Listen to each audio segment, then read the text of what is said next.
Well, good morning, everybody. Happy weekend. I hope your week was, spectacular. But honestly, I hope you saved some of yourself for the weekend, that you budgeted. You got to save that energy so that by the time you hit the weekend, when you finally got time for you and your family and the things around your home, hopefully you haven't, spent all of your energy during the week. Hopefully you have a nice big reserve on hand for everything you're going to do today. Now, I know for me and my family, we saved up a ton of energy because we're going strawberry picking. And everybody in the family is super pumped about that, except one kid. Hannah does not love fruit picking of any kind. It just takes too long, and she wants to do other things that she deems more fun. And that would be fine, except for the fact that Hannah really has a spiritual gift, let's say, for letting us all know that she's not having fun and making sure that she drains and sucks the life out of whatever fun we're having if she's not having fun.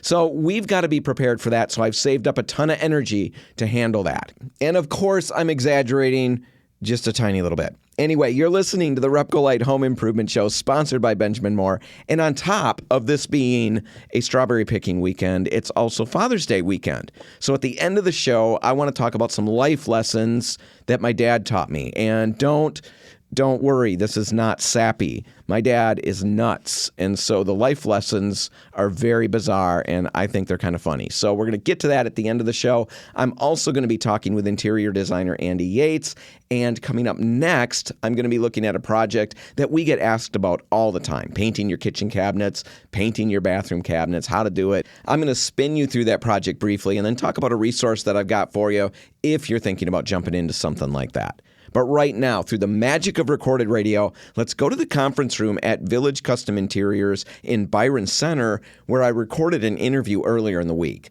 Now, Village Custom Interiors, if you're not familiar, it's a flooring, tile, and cabinet showroom. They offer remodeling and new construction materials to homeowners, to builders, to remodelers, to designers, pretty much everybody. And like I said, they're located in Byron Center, and they serve the greater Grand Rapids area and a lot of West Michigan. Now, today I'm here in their conference room, and I'm going to get some of your cabinet questions answered because that's one of the things they do here. And to help me get those answers, I'm joined by Mark Pruim. Mark, thanks for being here. Absolutely. My pleasure. Now, Mark, the questions that we're going to be going through are questions that I've been getting via email, phone call, all kinds of different ways. People are sending in their questions, and I'm giving out $25 RepcoLite gift certificates to the people who ask me questions that I actually use on the air. And so all the people that we talk about, they're getting gift certificates. If you have a question, it doesn't have to be about cabinets. It doesn't have to be about paint. It can be about any home improvement topic. Send those questions to me at radio@repcolite.com, and then I'll find the right experts to get those answers, and then we'll air them on a future episode. And if I do, you'll get a $25 gift certificate to RepcoLite. So it's all worth it. You get your question answered, and you get fun money for paint. All right, let's get to the questions that we've got. The first question is from Jesse. And when redoing a kitchen, Jesse wants to know, is it better to replace my flooring before or after the cabinets are installed? So do I do that before cabinets or after cabinets? What do you think? Yeah, this is a great question. Typically, we recommend that you would replace the cabinets first. There's less chance of damage to the flooring. And also a lot of flooring, there's different applications. It could be floating flooring. It just needs room to, contract and expand. So it's better to do it that way. Also, if you do have to replace a damaged floorboard down the road, it's easier to get it out if it's not trapped underneath the cabinet. So a lot of the times the flooring's not installed under the cabinets at all. Right? That's it's going correct. to just come up to the cabinets. Yep. It stops short, and then there's, moldings and trim pieces like shoe molding that would cover any gaps. So even a hardwood flooring. Correct. Vinyl flooring. Yep, all of them. All the way up to the cabinet. Yep. So, people have installed cabinets on top of flooring. You can do that. Yeah, it's just not the recommended way. Yeah, I had a house where that was the case. It was all installed all the way through. I didn't do it because I would never have spent that extra money. Right? Certainly not. I would have asked that question. So you're saying do the cabinets first. Yes. Get all of that figured out. So Jesse, get that figured out. Whatever you're going to do with those cabinets, if you want custom cabinets or maybe you're going to do them yourself, maybe you're just going to repaint. If you're going to repaint, there's not a big deal, but you got to figure it out first, then move on to that flooring choice. Correct. All right. Let's go to a question from Mallory. And I really like this one. I like them all. I love all these questions. I'm not picking favorites, but if I had to, I like this one a lot. My kitchen is pretty small and it doesn't have enough storage. I live in that zone, Mallory, so I'm resonating with this. My kitchen is pretty small. I don't have enough storage. Is there some magic that you can do to help me get more storage into a small space? Or are there just some kitchens that really can't be improved with new cabinets? And I know this is how I talk. I assume what she's getting at is, do you guys have some sort of design magic that you can do to help us figure out how to eke the most storage out of these spaces? Or are you going to just duplicate what I've got there? I know you've got something. What's that magic look like? Well, that's the nice thing about Village is we offer full design service. So we can come out to your house. If you want to match your existing footprint, we can do that. And then we can start to offer up some design solutions. An option might be extend the cabinets up to the ceiling so you have some extra storage above your current cabinets. There's other cabinets where they sit on the countertop and they would be between your countertop and your upper cabinets. An example of that would be an appliance garage, but there's also several other ways you can... An appliance garage? Yeah, it's just a smaller cabinet where maybe you have a toaster or a Keurig and you want to just, find a space for it so it's not out on the countertop. Do they have little sliding doors? Yep, like there's tambour doors. There's pull-up doors. You can actually get cabinets with drawers that sit on the countertop. So there's a lot of different solutions. Can I get a clicker for it, like a garage clicker? I can click it and it'll open the door for where my toaster's at. I'm sure that's possible. It's probably. I know we have waste baskets that, you push them and then there's a servo motor in it and it automatically... Oh, it doesn't just... It pulls it in. Yeah, it's motorized. It's motorized. That's the garbage. So you could, if your hands are full, you could maybe, bump it with your knee and then that waste basket will extend out and it's hands-free. Wow. So I'm sure I could get my garage door opener for the toaster garage, right? Exactly. So there's appliance garages. I was just hung up on the term and I wasn't going to be able to focus on anything else you said until I got that answer. Sure. And that made sense. The minute you started to explain it, I've seen that before. All right. So a lot of different options. You guys come out, you've got design software you're using? Yeah, these things we together? have design software. We have several cabinet lines, and each of them offer different solutions. So, for example, you might have a Lazy Susan in the corner. Well, now Lazy Susans, you can get different pullouts. There's other cabinets where you can get toe kick drawers. So there's design solutions that maybe offer better ways to utilize the same space. If you don't want to, expand your kitchen or, do a full-blown remodel on your house. So how does that process work? I guess what I'm curious about is I didn't know about the appliance garages. I wouldn't have even known to ask about that. The Lazy Susan things you're talking about. I guess you guys, I'm assuming you come out, you talk to me about what my needs are, and then you guys brainstorm it and you come back with some ideas and you can walk me through all the things that are available out there to help me figure out the best way to go? Yeah. Sometimes people will come in and we'll say, what's your wish list? What are you trying to achieve? And that gives us a starting point. Then we'll take measurements. They can come back in. We can go through the cabinet drawings, offer some more options. The software is pretty advanced now. So let's just say you have a 15-inch base cabinet. I can click one button and it'll give me all the different 15-inch base cabinet options available, whether it's pull-out shelves, utensil drawers. It's just kind of endless what you can do now. And you can walk me through all of those options and we can pick and choose what we want to do? Yep, absolutely. All right. And the software is pretty interactive too. We can do virtual, 3D drawings where you can kind of turn the kitchen and look at it in different ways. It just helps a lot to visualize. So as a customer, am I looking at it on paper, on printouts, or am I looking at it on a screen where I can turn it around and look at it from different angles too? We do a little bit of both. I mean, the best way to do it is on the screen because then I can turn the kitchen and you can look at it from different ways, from above, straight on. But sometimes paper drawings are the best. You can mark them up. Okay. It's easier to walk through. But we get both. Yeah. We get both.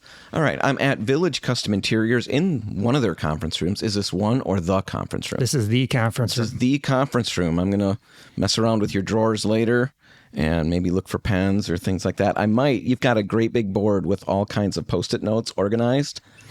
I've debated moving those around, but I would never do that because that would be the actions of a rascal, and I'm certainly not that. But anyway, I'm here with Mark Pruim from Village Custom Interiors. We're working through your questions about cabinets. And right now, Mark, I've got a question of my own.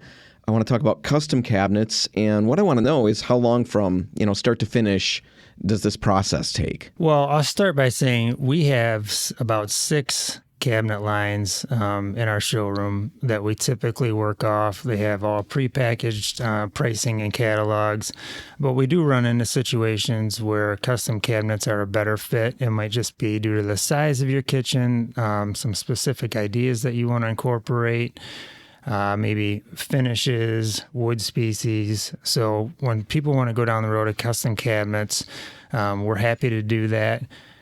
Initially, we would kind of have a design consultation, maybe put together a preliminary drawing with a preliminary quote and say, is this in the ballpark of what you're expecting? And if it is, then we would take the next step, do full architectural drawings, start to fine-tune some of those details. It could be several rounds of revisions. The nice thing about custom is you can literally make any cabinet any size.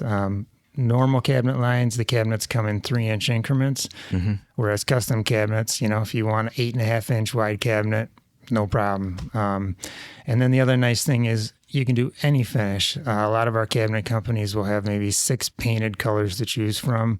Custom, it's limitless, whatever color you want. Luckily, next door to our showroom is RepcoLite, and so a lot of people will walk over there and grab paint samples. It's kind of a nice way to keep everything in one spot. It's really unique. It's a doorway. Yeah. It leads into the next building, and the next room is RepcoLite. People are looking at color chips and then coming back here. Yeah, it works great for both of us. Yeah, we love it. So, all right. So that custom process, how long do you think that takes? Let's say it takes a couple of revisions and all of that, and then you've got to build, finish, get them installed. Are we looking at a couple months? Are we looking at longer than that? I would look at the design process would typically take, 2 to 3 weeks on the low end. If you get really elaborate and you do several rounds of revisions, I would add a few more weeks for sure. Once we have approval to go ahead, and that might involve, approving the stain color, the door sample, the layout and all the details. We require 50% down, and then basically it gets sent into production. It really depends on the pipeline that our cabinet shop has, but I would guess it's probably going to be 4 to 6 weeks to get the cabinets built and finished. And then installation is probably on the low end a couple days, on the high end a week to get them installed. Sounds good. That's a lot of questions answered, Mark. If our listeners want to get in touch with you, and some of these folks are on the east side of the state, there's places that do the same type of thing in your area. Just do your groundwork, ask the questions, make sure they've got a staff that's going to handle it and, walk you through everything you need to know. Just ask the questions. You've got a little bit more information now, so you know what to ask. If our listeners here on the west side want to get in touch with you, Mark, how's the best way to reach out to Village Custom Interiors? I just Google Village Custom Interiors, call the main line, ask for me, and I'll get you in touch with our designer or myself, and we'll take it from there. Perfect. Sounds great. Mark from Village Custom Interiors, thanks for letting me hang out here and ask you a bunch of questions. Absolutely. Now, all right, we're going to take a quick break. When we come back, we'll be talking about painting your kitchen cabinets. We just talked about new ones. If that's not in your budget, let's talk about what we can do to make yours look better. That's all next. Stick around. All right, let's try a little experiment here. Look around your house right now, the inside of the house, of course. If you're not at the house, if you're driving somewhere, just use your imagination. Picture your living room, your bathrooms, your bedrooms, picture your kitchen, picture all of those things, get them in your mind, and then ask yourself this: what of all of these things would I like to change the most?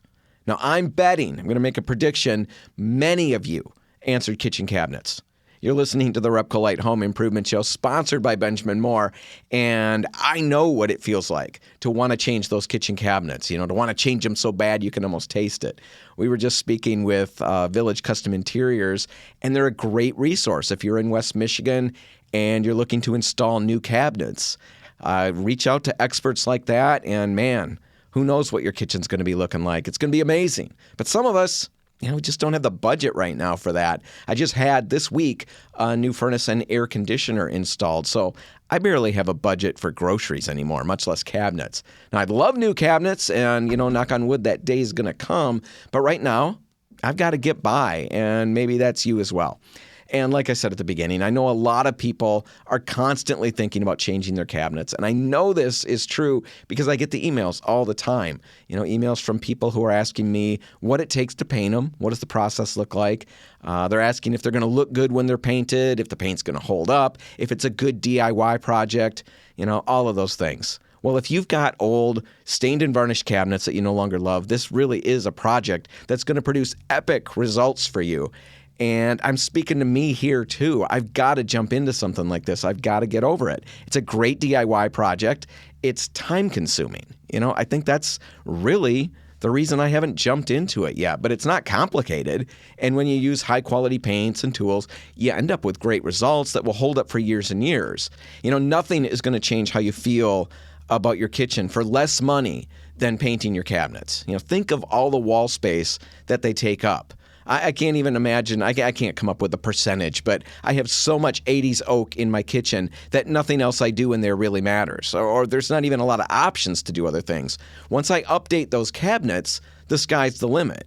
Well, my budget's the limit, but the options and directions I can go with the space will seem endless compared to where I'm at now. So, what does the project look like? I don't have a lot of time right now to go into it, but I want to give you the steps in a nutshell. And, a lot of the times just knowing what it looks like helps you get over that hump and jump in because it's really not that bad. All right, first step, wash everything down with a good degreaser. Use TSP, trisodium phosphate or Challenger or Spray 9. All of those are products that we sell at any RepcoLite location. Dawn dish soap, that quite honestly works pretty well too. Wash everything down to remove surface contaminants, grease, hand oils, things like that. All of that needs to be gone before you proceed. All right, so do that washing. The next step, second big step, scuff sand everything and then rinse the surface. Now, a lot of people hate this step, but it's not as bad as you might be thinking. You're going to want to use a 180 grit sandpaper and you're lightly sanding that surface. This is quick. If you're taking longer than 45 seconds or so a door, you're doing too much. You just need to create a profile for your primer to stick to. So do that scuff sanding. Next, prime the surface. We recommend Sticks from Insulex. It's a water-based bonding primer. It clings to surfaces like nothing I've ever seen before, and it's going to give your finished paint a great surface to bond to. So prime them. Then after the primer dries, you do a quick sanding to knock down any raised areas, wipe the surface clean, and then apply your first coat of finished paint. Benjamin Moore's Scuff X or Advance are great options. Optima from RepcoLite, another great option. Once that's done, let that paint dry, do another quick light sanding with a 220 grit paper, and then apply your second coat. Now, there's a lot more detail that I could go into, but it's early in the morning. I've got instead a step-by-step PDF with all of the details and, product recommendations that you'd need if you want to tackle a project like this. Just email me at radio@repcolite.com, mention cabinet painting how-to in the subject line, and I'll send it your way. And if you're painting, bare wood or painted cabinets, I've got specific how-to sheets for those as well. Just tell me what you're working on, and I'll send you the info. And then from there, you'll have everything you need to get moving, or at least to decide if this is a project that you want to tackle. All right, here's another question for you. We started with a question. We're going to end with a question. How do you feel about wallpaper? Do you like it? Do you love it? Do you hate it? Do you detest it? Do you loathe it? When we come back, we'll be in the studio with Andy Yates from Andy Yates Design, getting his take on wallpaper. And then after that, you're going to get my deep thoughts on Father's Day. So you're going to want to hang around for all of that. It's all just ahead. Stay right there.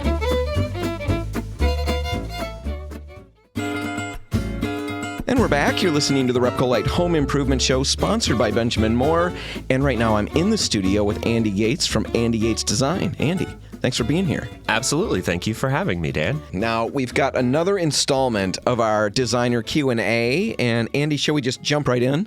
I'll let you give out contact information and all that at the end. Does that sound good? Sounds wonderful, Dan. Let's do it. This is from Jessica in Muskegon. What is the most interesting use of wallpaper you've seen in any of your projects? So I love wallpaper in general. Wall coverings are phenomenal. They have so many varieties of texture and color and pattern. They're so versatile. And I've never really moved away from them. I know some people feel that their popularity is cyclical. But in the world of higher end residential and especially commercial, where it's almost a given, you need to protect walls because in public spaces they get beat up. And you don't want to be constantly touching up paint or drywall issues when you could avoid that with maybe a vinyl wall covering, right? Which is also applicable in a commercial setting because we have to meet fire codes and standards. In a residential world, I do love papering ceilings. I think that's a great way with beautifully painted walls to add interest and depth to a room, to make it feel taller because you're drawing the eye up to something. Again, with wallpaper, it's very similar to fashion or any art. Do you enjoy a lot of dynamicism and movement and pattern and color, or are you looking for something more subtle and textured?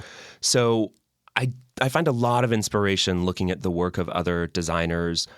I love to see how they incorporate paper into projects on not only wall surfaces, but in cabinetry and furniture elements. I've papered, I used a wood veneer that was stained kind of blue. You can see this on my website, on a custom credenza I created for a client's foyer, and we had used lime wash on the walls. So they were very deep and textured and a kind of taupey brown. But it was really fun to be able to take that wood veneer and instead of using something that was traditional as a species, we applied that to the doors. I recently, in a project in Douglas, used paper, floral paper in a mudroom laundry room above a wainscot. And again, I'm a big fan of not stopping paper at a ceiling unless there's a crown. I feel like if the walls meet the ceiling with just a drywall corner, it's great to carry it up onto the ceiling. It does make rooms feel taller. And again, like you can see a lot of examples of that. It often throws people for a loop, but I'm telling you, it creates this fully immersive experience in a space where you really don't understand where walls quite stop and ceilings begin. And that's why it does feel so immersive. And I just love the way that makes a space alive. So you bring it up, you're saying just straight over the whole ceiling. Yeah. Oftentimes, especially when there's no crown, because how perfect is that the crown edge, breaks right? it, How level and how perfect is that ceiling to wall edge in any project? So if you stop a paper there or even a paint color instead of carrying it up, it really jars the eye. It's a hard edge. And if it isn't level, you're going to notice, especially if there's high contrast with like a lighter ceiling and a darker paper or vice versa. And again, lighter ceiling, darker paint, it's sort of applicable in both ways. And, when you do have a crown, when you do have a trim, it's easy to stop. But in that instance, just taking it right up, it really transforms the aura of the space. Like you have this fully encompassing kind of jewel box feeling, especially in a powder room, or a room where you want to surprise and delight in that way. And yeah, it's just a fantastic application. I would highly recommend. You can see instances of how this is on my website. You can also Google, papered ceilings. Yeah, get a look at it. Yeah. We've talked about it. The application of it isn't always straight up easy, but the results are pretty amazing. I mean, a lot of bang for your buck with the results. And it's another project where I would caution a DIY approach because paper can be so specific to cut, to pattern match, to glue properly, to clean up right afterward. And I know that I have installers that do paper ceilings, and I have some that have sort of bowed out of that because it's very laborious work and it's challenging, right? But again, the results are worth it 100%. All right, Andy, that's all the time we've got for this. If our listeners want to get in touch with you, reach out to you, check out your website, because I know you've got a lot of photos, blogs out there, all kinds of different stuff. How's the best way to get in touch? You can find our website at andyyatesdesign.com, and we are also on all of the socials at Andy Yates Design. So Instagram, Facebook, Twitter, Pinterest. We do try to keep all of those updated with fresh new content, and I'm very excited to photograph several projects this summer, so we will have a really great portfolio expansion with wonderful new content for 2024. All right, awesome. I'll put links in the show notes so people can check it out. Andy, thanks for hanging out today. Thank you, Dan. It's been great. All right, we're going to take a quick break. When we come back, deep thoughts from me on Father's Day, life lessons my father has taught to me. And don't turn the radio dial thinking this is going to be sappy stuff. Maybe it will be a little. Who knows? I don't know how you interpret sappy, but it should be pretty fun because my dad's a nut. We'll get to that in just a minute. Stick around.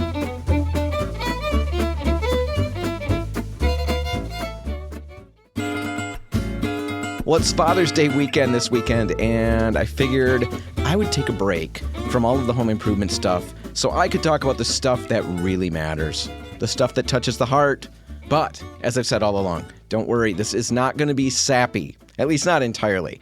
You're listening to the RepcoLite Home Improvement Show, sponsored by Benjamin Moore, and I want to talk about some of the life lessons that I learned from my dad. Now, I've got an absolute ton of lessons that I've learned from Dad. But not all of them are things that should be discussed on the airwaves. You know, I've got to be a little bit prudent here. But I have picked some things that I think are really important and funny and can definitely help all of us be better people. All right, for example, Dad taught me by the example he set forth. He taught me never to argue or try to discipline while standing there in your underpants. See, I told you this wasn't going to be sappy. Anyway, here's the scoop. Long ago, my sister had an essay to write, and of course she procrastinated. Now, eventually, it became the evening before it was due, and of course she was freaking out because the whole thing had to be typed and all of that. You know, no big deal, right? Well, back then, you've got to remember, some of you lived back then in the dark ages, but back then we didn't have a computer. We didn't have a home computer. We didn't even have a word processor. We were lucky to have an old-fashioned electric typewriter. At least we had that. And we were also lucky to have Mom, who had actually worked in an office and could type pretty fast. So after Laura was yelled at, my sister was yelled at appropriately for procrastinating on this assignment, Mom set about typing the paper up. And that's when she found out that Laura hadn't even written the paper yet. Of course, more yelling occurred at that point, and I sat around. I remember this so vividly. I sat around, I feel like, with popcorn. I'm sure I didn't have popcorn, but I sat there and just enjoyed the show.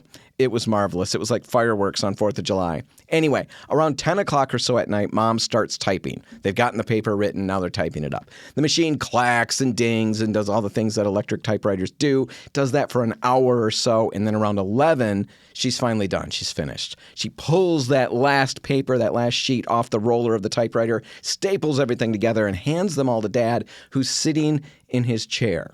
Now, she told Dad, please, just proof this a minute, and then went downstairs to throw a load of laundry in the dryer or something like that.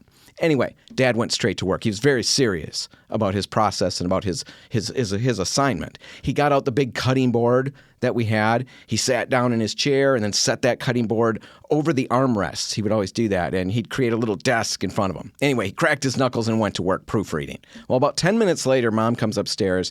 Dad stands up, his little way too short 1980s, terry cloth robe, barely reaching mid-thigh as he's standing there in his underpants. He hands Mom the paper and then starts to leave because he's going to go to bed now. That's when Mom exploded. More fireworks. Dad had written all over the paper with red ink. He'd corrected a bunch of things. He rewrote sentences and everything. It was crazy. Mom almost stroked out. She had to retype all of it because Dad had misunderstood his assignment. I remember watching all of that unfold, and, Dad was standing there defending himself. He was trying to explain, to demonstrate, to argue his case. But Mom, man, she had the advantage. She had the high ground. She was dressed. She was wearing jeans and a sweatshirt. Dad was standing there in this ridiculous white terry cloth robe with blue trim and his underoos. The more he started to raise his voice, you could tell the dumber he felt. It's profoundly difficult to make a good argument when you're standing there in your underwear. I learned that, and I noted it, and I've remembered it all my life. If I have to discipline the kids or whatever, I literally, you're going to think this is fake. It is 100% true. I will take the time to switch out of pajamas. Maybe I'll comb my hair. Maybe I'll brush my teeth. I'm going to get dressed for this argument. I'm dressing for success. I figure if I look all right, I know I can move ahead with what I need to do. So that's one life lesson. Take that to the bank. It's going to help you out if you're ever in that situation. Another life lesson that I learned from Dad is this: you can fix anything if you're willing to try. and if you don't care if it doesn't work the same as it used to when you're done. Dad fixed or tried to fix nearly everything that broke around the house, and some of the fixes were crazy. Some of the fixes were brilliant. Many of the fixes were little adventures that have become, a part of the family story. Like the time that he fixed our old riding lawnmower. Now, I don't remember what was wrong with it. That's not important. But I do remember that part of the disassembly process to get at the offending part involved taking off the seat. Dad did that, found out what was wrong, fixed it, and put almost everything back together. Well, the next day, Mom was eager, to get out there and mow. Believe it or not, she loved that kind of thing. It was her blessed break, I guess, for a few hours from the needs of us kids. Anyway, she went riding around the yard doing her thing, and we sat inside watching TV. Now, at one point, we kept hearing her driving back and forth in front of the living room window for what seemed like forever. We had the blinds pulled, and we couldn't see what she was doing. It was loud, though, and it was annoying. So we turned up the TV, and we just gutted through it. Sometimes you've just got to do what you've got to do to get your show in and watch I Love Lucy in the way that you want to. Well, a while later, I don't remember how long, Mom comes in. Her hair's a mess. She's got grass stains all over her shirt. Her face was streaked with dirt and sweat. She gasped out, "Did you see that?" We had seen nothing. And so she went on to explain that while rounding a corner, the seat had fallen off of the lawnmower and deposited Mom, face first, on the yard. Now, this happened because Dad had never put the cotter pins holding the seat back in place. He never put them back in. And also because other safety mechanisms had been disabled for the repair work and were not re-enabled, the mower proceeded to drive around on its own all over the yard after Mom had fallen off. The steering wheel, for the cherry on top of this wonderful event, the steering wheel had been jerked to one side when Mom fell off, so the mower just made big sweeping circles around the yard while Mom ran around chasing it. Hilarious story. We have laughed about that for years as a family, and I know it's kind of unfair to pick on Dad with this story. That was Dad's big mess up. That's the story that we all think about. But those things didn't happen very often. Usually, he'd miracle work a motor or a stalled engine back to life. He'd fix boat motors and snow blowers and lawn equipment of all kinds. Honestly, if something went wrong at home with anything, we knew Dad would look it over, and more than likely not, he'd find a way to fix it. It's a great lesson that really, in all seriousness, I'm really, really grateful for. Watching him do that, seeing that he had the confidence to jump in, even when maybe he shouldn't have. Maybe he shouldn't have on some of these things. But he had the confidence to jump in without YouTube, without all of these resources that we've got. He jumped in and got these things fixed. And watching him do that gave me the confidence when I had my first house and I ran into that first time, when the snowblower wouldn't start, or the dryer quit working, or the windows needed new glass and reglazing, and on and on and on. He gave me the confidence by jumping in and doing it on his own. All right, a third life lesson from Dad is this one. You can find humor in every situation, and when you do, it makes life a ton better. Now, I've got a million stories, really, that demonstrate this concept, but my favorite is this. Dad was working on his model train. It's something that he had all the time I was growing up. He's still got it out right now. It's just something that he really poured a lot of time into, and he was working on that. I was little. I don't remember how old. Doesn't matter. He was cutting cork. He would use this, and then he'd lay it down on the table, the train table, and then he'd lay train tracks on top of that cork. While he's using a razor blade to cut it, he slips and runs the razor blade over the entire palm of his hand. I didn't look at the cut more than once, but I still remember that it was a doozy. It was something that needed stitches, of course, but Dad doesn't get stitches, just won't do it. So he asks Mom to go to the store for butterfly Band-Aids. Well, Mom rushes off. And to be fair, Mom didn't get out a lot, with us kids. So this was kind of a special event, even though it was technically, an emergency. At any rate, I don't remember how long it took. The family story is that it took a long time. But eventually, let's just say that. Eventually, Mom comes home with the Band-Aids and a whole bunch of other groceries and things like that. Anyway, Dad could have been mad, and he could have been stomping around, or I guess technically he could have bled out. But he didn't do any of those things because Dad is always looking for the humor in a situation. And he saw this as a great opportunity for a prank. So he had me upstairs watching for Mom. I remember that. And when I saw her pull into the driveway, I let him know, and he took a great big rag that he had covered with red paint and then laid down at the bottom of the steps. He threw his arms over his head, and he's laying there on the ground with his feet on the bottom stair. It looked just like he'd passed out and fallen down the steps. Of course, Mom walks in, freaks out, drops her groceries all over the place. Hilarity eventually ensues. The point is, Dad taught me to find humor in life, even in the cruddy stuff, because life's full of cruddy, uncomfortable, embarrassing, mortifying, and terrible things, sad things. Finding the humor in it helps you get by, it keeps you alive, and it keeps you wanting to stay alive. So I'm always happy that he taught me that. The last lesson that I've got time for anyway, is this one, and this is the sappy one. Get ready, get the Kleenex out. Dad taught me that family always comes first, before the career and before the money. Dad worked hard, but he had regular jobs, nothing fancy. He didn't make huge piles of money. We spent most of the time, my growing up years anyway, we spent most of that time living pretty tight.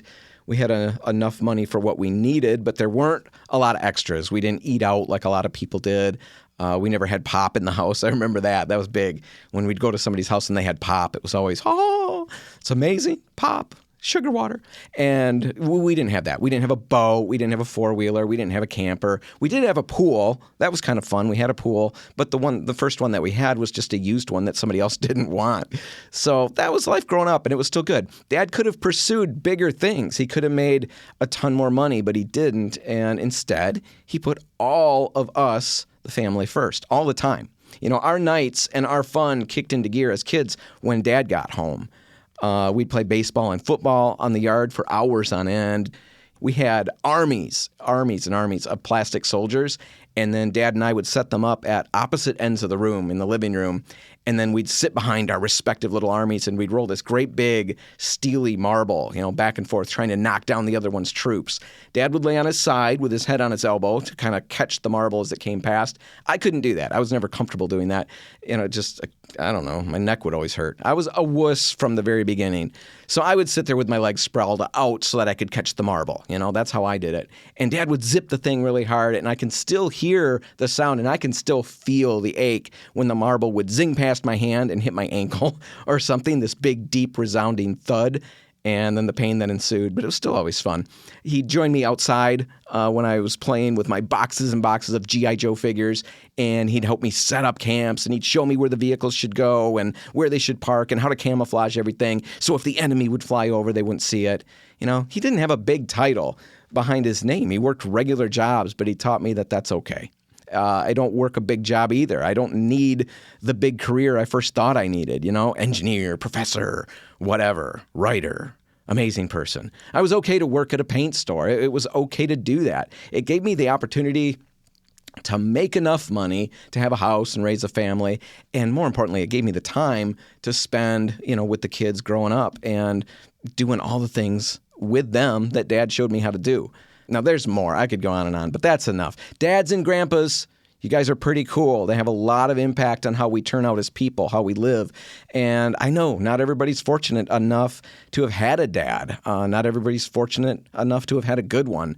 But as we have our own kids, we do have the opportunity to carry on the good stuff that we loved as kids. And if that didn't happen, we didn't get that good stuff, we can still do our best to start something new. I know that's really, ridiculously easy to say. I know there are a million psychological reasons that make that tough, but it's worth the battle. It's worth figuring out what you need to do to start something new. And if you did have a dad, maybe your dad, maybe a father figure, maybe a grandpa, maybe a father-in-law, maybe all of those things, if you had someone like that in your life, someone who made you who you are today, make sure you let them know.